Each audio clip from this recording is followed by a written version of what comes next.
اعوذ باللہ من الشیطان الرجیم بسم اللہ الرحمن الرحیم السلام علیکم ورحمۃ اللہ وبرکاتہ۔ امید کرتی ہوں کہ آپ ایمان، تقوی اور صحت کی بہترین حالتوں میں ہوں گی۔ آج کا ہمارا موضوع ہے امر بالمعروف و نہی عن المنکر۔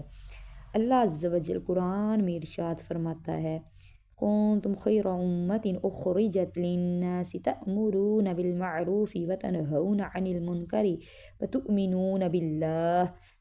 ترجمہ: تم بہتر ہو ان سب امتوں میں جو لوگوں میں ظاہر ہوئیں، بھلائی کا حکم دیتے ہو اور برائی سے منع کرتے ہو اور اللہ پر ایمان رکھتے ہو۔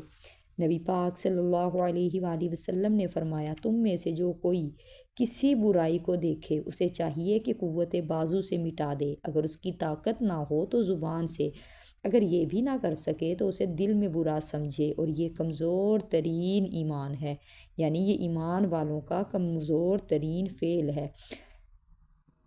بعض کا قول ہے کہ جو شخص جس قوت کا مالک ہو اسے وہی قوت اس کے مٹانے میں صرف کرنی چاہیے اور برائی کو مٹانا چاہیے۔ فرمان الہی ہے، تعاونوا علی البر والتقوی ولا تعاونوا علی الاثم والعدوان، اور نیکی اور پرہیزگاری پر ایک دوسرے کی مدد کرو اور گناہ اور زیادتی پر باہم مدد نہ کرو۔ یہاں تعاونوا سے مراد نیکی کی ترغیب دینا، نیکی کے راستوں کو آسان کرنا اور شر اور فساد کو حسب طاقت بند کرنے کا نام ہے۔ ایک حدیث شریف میں ارشاد ہوا، جس نے کسی خلاف سنت بات پیدا کرنے والے کو جھڑک دیا، اللہ اس کے دل کو ایمان سے بھر دے گا، اور جو ایسے شخص کی توہین کرتا ہے اللہ اسے قیامت کے دن بے خوف کر دے گا، اور جس نے نیکی کا حکم دیا، برائیوں سے روکا، وہ زمین پر اللہ تعالیٰ، اس کی کتاب اور اس کے رسول کا خلیفہ ہے۔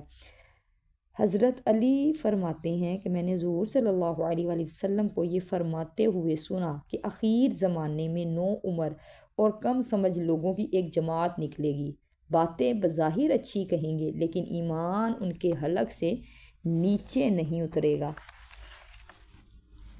وہ دین سے ایسے نکل جائیں گے جیسے تیر شکار سے نکل جاتا ہے، بس تم انہیں جہاں پانا قتل کر دینا کہ قیامت کے دن ان کے قتل کے لیے بڑا اجر و ثواب ہے۔ اور آج کے دور میں جو تھوڑی سی باتیں اچھی کر لیتا ہے یا احادیث کے حوالے نکال کے آپ کے سامنے پیش کر رہا ہے، تو اس کا مطلب یہ ہرگز نہیں ہے کہ وہ عالم و فاضل ہے۔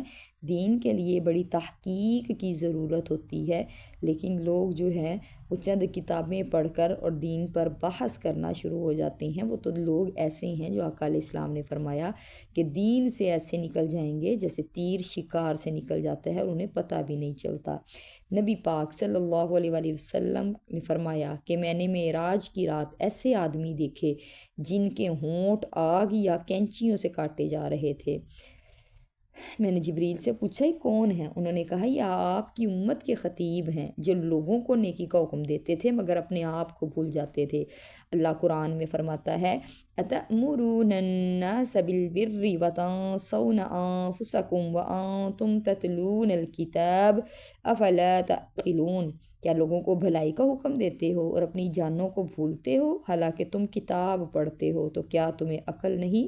لہٰذا مومنوں کے لیے ضروری ہے کہ وہ نیکی کا حکم دیں، برائیوں سے روکیں، مگر اپنے آپ کو کبھی بھی قطعاً ہرگز نہیں بھولنا چاہیے۔ حضرت انس فرماتے ہیں کہ ہم نے کہا، یا رسول اللہ، کیا ہمیں نیکی کا اس وقت حکم کرنا چاہیے جب ہم مکمل طور پر نیکیوں پر عمل کریں، اور برائیوں سے اس وقت روکنا چاہیے جب ہم مکمل طور پر برائیوں سے کنارہ کش ہو جائیں؟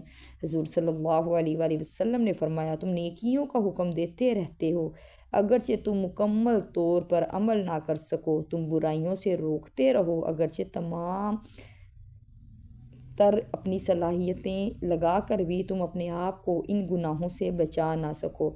تو نیکی کا حکم جو ہے نا، وہ آپ پر، مجھ پر، سب پر لازم ہے۔ ہمیں ایک دوسرے کو نیکی کے حکم کی ترغیب دینی چاہیے اور گناہوں سے، برائیوں سے بچنے کا بھی تلقین کرنی چاہیے، تاکہ ہم ایک دوسرے کی نصیحت سے، وعظ سے ایمان کی راہ پر چلتے رہیں، ایمانی ساتھی بنتے رہیں۔ جب ہم بار بار ایک دوسرے کو اس لائن پر لا کر کوئی نہ کوئی بات اچھی سمجھائیں گے تو انشاءاللہ وہ لوگ بھی ہماری وجہ سے نیکیوں کے راستے میں جڑتے چلے جائیں گے۔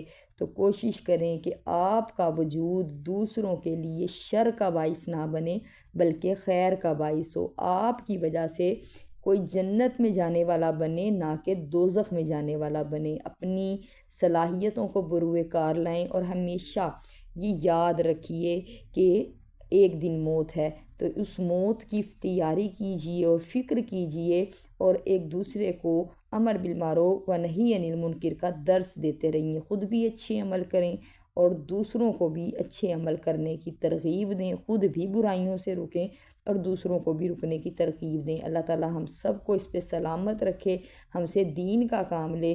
السلام علیکم ورحمۃ اللہ۔